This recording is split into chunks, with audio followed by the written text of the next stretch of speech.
Yung mga kayakers, andito na po tayo sa tinatawag ng windmill dito sa Ilocos Norte. Wow! Abot kamay ko na yung windmill.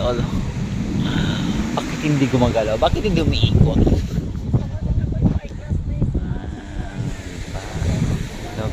Napakaganda talaga ng windmill. Oh, look, ito sa dalampasigan pa nga naman. Yan. Ang windmill. Ito hikers, itatats natin ang windmill yun oh. Oh, ayan ang windmill yan, atong kawiran. Itatats natin. Hala, sobrang laki pala na to. Ah, okay, siminto siya eh. Oh, bakal. Bakal. Ayan, windmill yan. Oh, bakal pala to ah.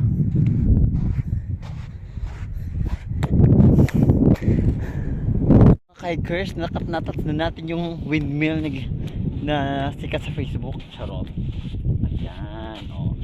Diba? Windmill yan, oh. Danger, high voltage daw, oh. High voltage.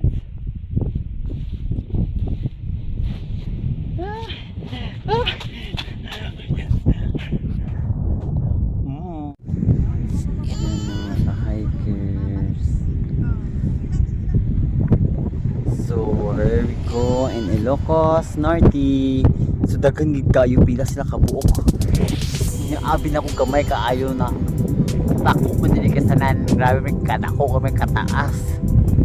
Dako kung tapiraw. Kubag sa kapang punuan niyo sa punuan sa lubi pero dako siya ulo, daghan kaayo. Abot pa dito may kato dito na area, dito may ganiya. Na tumutong pagudpod, grabe kalayo. Yes, of